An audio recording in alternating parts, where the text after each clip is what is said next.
shown testifying against the bill. If you would, please come forward, state your name, who you represent, and position on the bill. Also shown testifying as self and Flower Mound. Thank you, Mr. Chair and members of the committee. My name is Ann Martin, and I serve as the Mayor Pro Tem for the town of Flower Mound, and I'm here today to testify in opposition to HB 46. Flower Mound is a community that prides itself on conservative fiscal management and strategic planning, and I promise you, there's nothing cute or tricky about my budget. We've consistently delivered high-quality services while maintaining one of the lowest property taxes in the region. And since I took office in 2020, I'm very proud to report that we have kept the tax rate the same or lowered it for all of the 5 years. We've actually also increased the homestead exemption to 20%, which, as you know, is the maximum allowed. And we've increased the age 65 and disabled exemption to $150,000.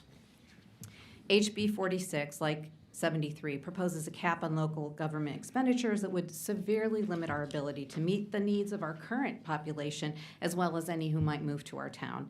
It doesn't work in the real world. Unlike 73, though, HB 46 does not even exempt the voter-approved bond proceeds from the expenditure cap. This means if our residents vote to build a new fire station, the capital investment itself would be prevented by the cap. And the ongoing operational costs, hiring firefighters, purchasing equipment, maintaining the facility, would also count, pushing us beyond the limit and forcing cuts elsewhere. The bill also fails to account for the volatility of revenue sources like sales tax and hotel occupancy taxes. If a city experiences unexpected growth in these revenues, HB 46 would force us to sit on that money unable to spend it, even for voter-approved or emergency purposes. Moreover, the bill's requirement the city seek voter approval for exceeding the cap on a uniform election date does not work. Emergencies don't wait for election cycles. If a major infrastructure failure or public safety crisis occurs mid-year, cities would be left without the ability to respond until the next election, potentially months later. HB 46 would also discourage cities from using pay-as-you-go financing for capital projects, pushing them toward debt issuance instead. This is the opposite of sound fiscal policy and undermines local efforts to reduce long-term liabilities. We urge the committee to reject HB 46 in its current form. Local governments must retain flexibility to respond to the unique needs of their communities. Our residents trust us to make responsible decisions. Otherwise, we'd be voted out. And we ask that the legislature continue to trust us as well. Thank you for your time, and I welcome any questions. Any questions for this witness? Question. Chair Tapper. So you lowered the rate, but your appraisals were up. Is that correct? Actually, this year our appraisals are down. And so, great.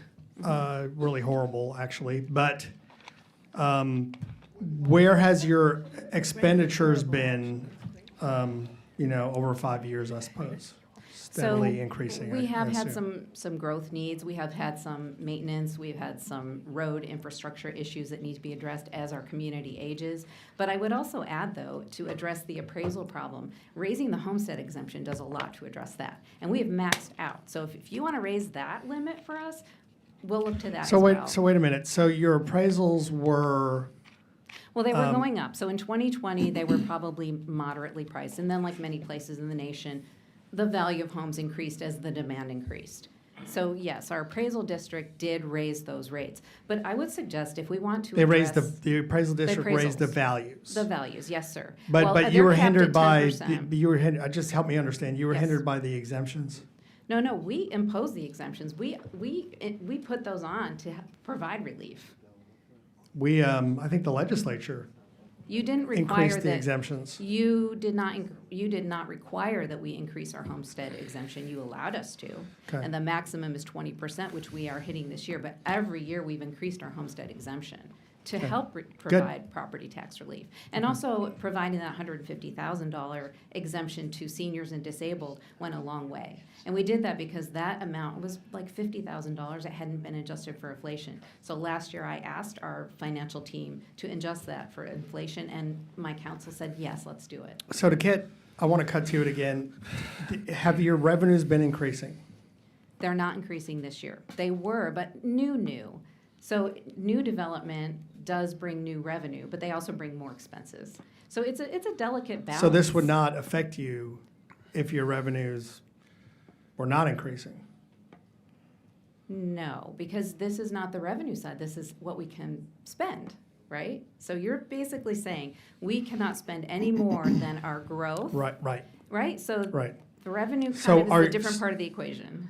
So, okay, so is your spending, would this affect your spending? How I much is believe your it spending would. increasing? Well, our budget this year, gosh, and we just had the work session last night. It is not increasing very much Ballpark. at all. Okay. Because, we're keeping everything steady and we're below the Vader level, so we're not increasing it again. We increased the homestead. But my concern too is So again, that- this would not, I'm sorry, I mean, Go but ahead. to help me through it, you would, again, this bill wouldn't affect you because you increased slightly? No, it's not, it your doesn't, but this bill is about expenditures? spending. This is about spending, Right, right? and you're saying you wouldn't- But my Rep budget Tepper, does, Can I ask you to kind of restrict it to questions and not a Right. cross-examination? But I want to get to, the spending is increasing. Would this bill have affected your spending increases this year?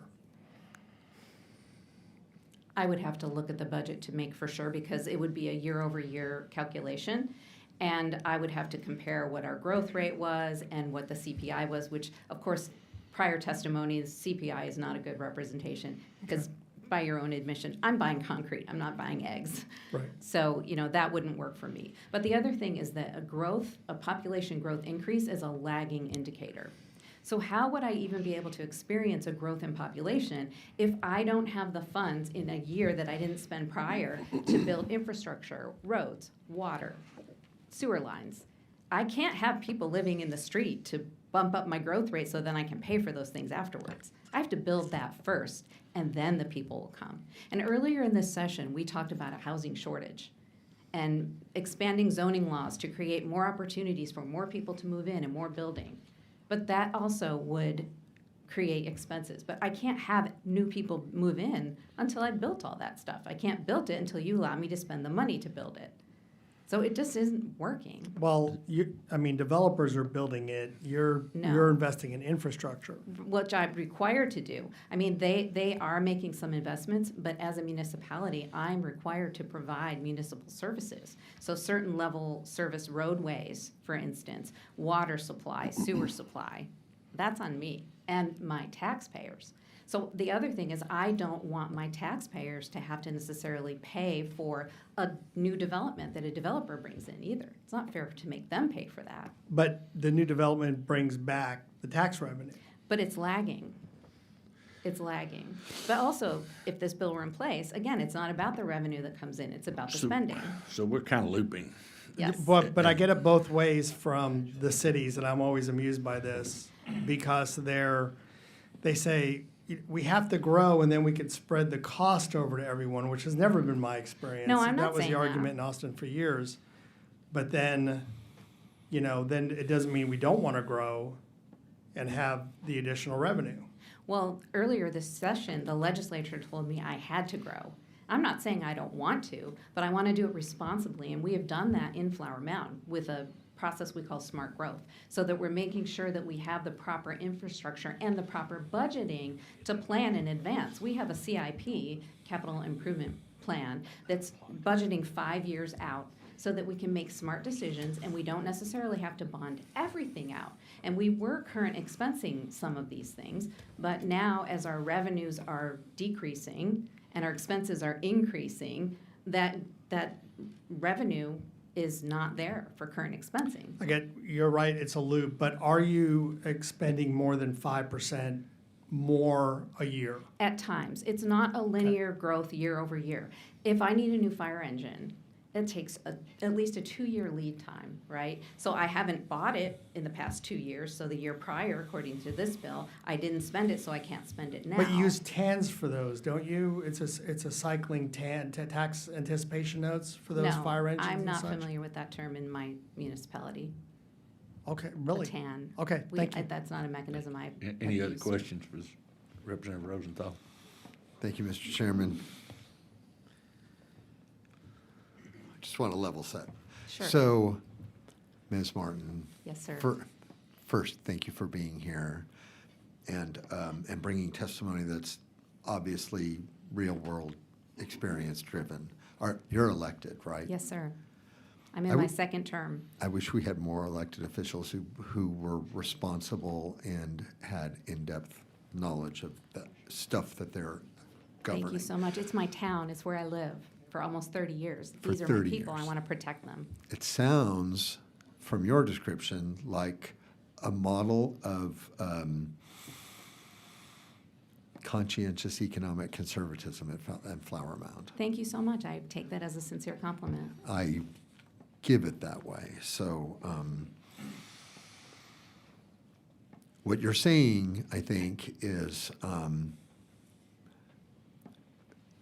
this model would really create problems in the real life world where we cannot oversimplify or distill these processes down to just saying, okay, I'm going to cut at X number, right? Yes, that's right. Situations change, develop and evolve, your costs change, your property tax base changes, your population, all those things, and they don't always work at the same time in the same way. Correct. Not even in the same fiscal year, which does not coincide with the calendar year for our purposes. It's 10/1 to 9/30, so that would be off. And there are many times when our expenditures are budgeted in 1 year, but it takes much longer than a year for some of these projects.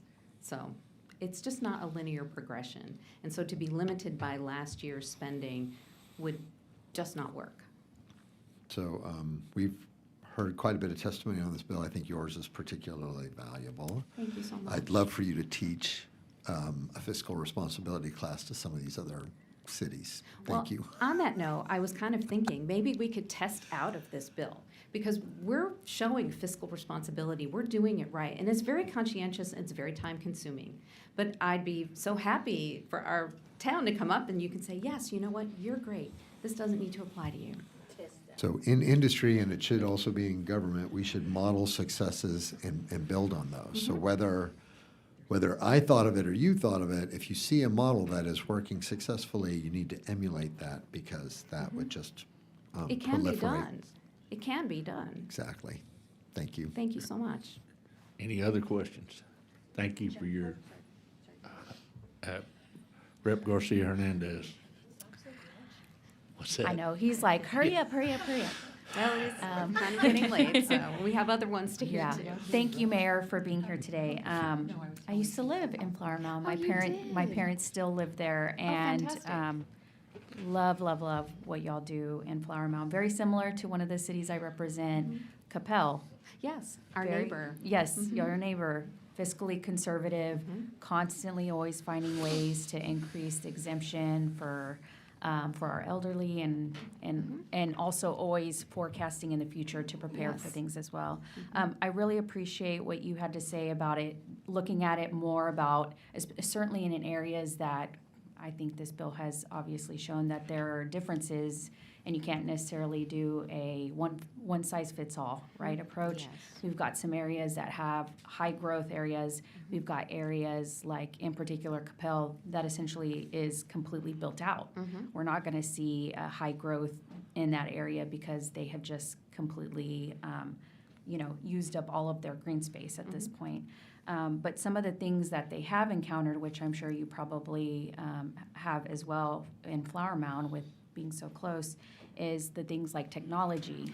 Oh, yes, I'm so glad you brought that up because I was thinking, about cybersecurity, Yes. right? So these are new and emerging risks, technologies that didn't even exist maybe even 2 years ago.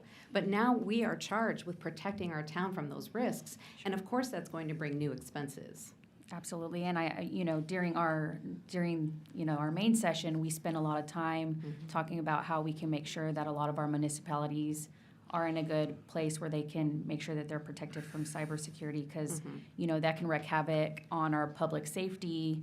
I know Capel had shut down theirs. utility systems. We don't want that. So we had that happen over in Capel. They had a cybersecurity situation where it essentially took down their system, impacted their 911 dispatch center and all of those things. And unfortunately, that's something that our state and municipalities all over the state are potentially at risk for. And so I know that's something that I've heard from multiple cities is a huge expenditure that a lot of them are essentially taking the initiative to be on the forefront, making sure that they protect their constituents. on That's that. right, and even more routine technology expenses. For instance, our vendors for software, you probably have all noticed personally, everyone's going to subscription model.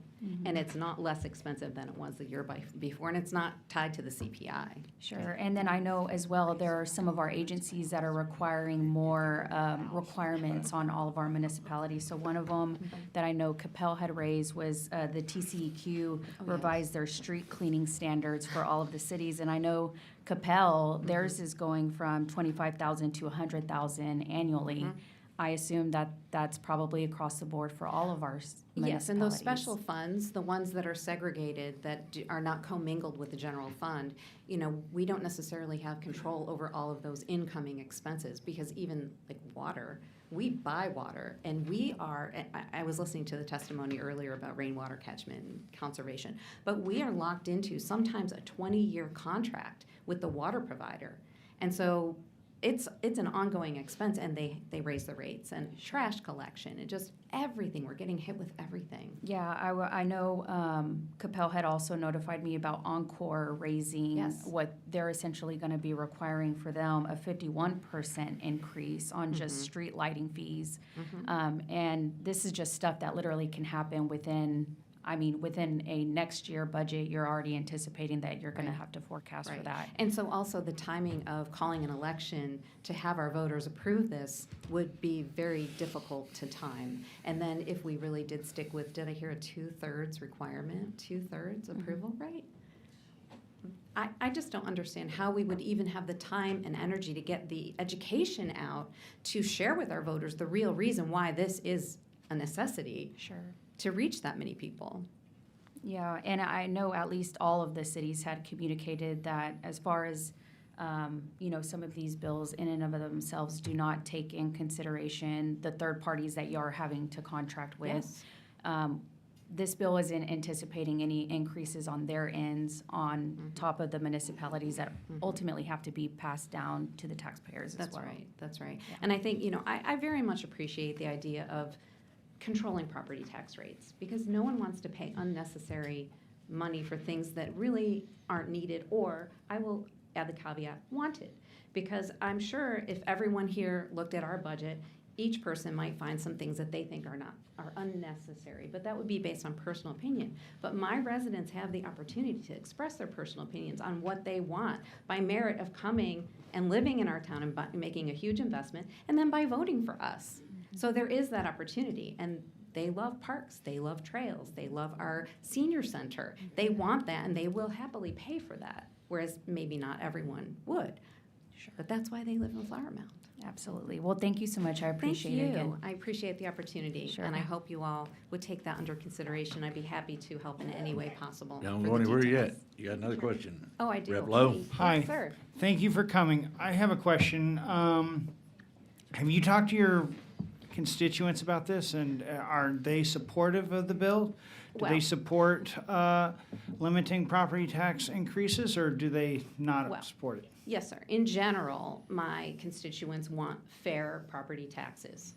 So whether or not an increase represents a fair amount for the value that they get, that's a deeper conversation. But since I literally only found out about this yesterday, not even within 24 hours, the number of constituents I've been able to reach has been very limited. But those that I know who understand municipal finance think limiting what we can spend is not the answer to limiting what they have to pay in property tax. Thank you. Thank you. Any other questions for this witness? Thank you very Thank much. you so Mary. much. Chair calls Ralph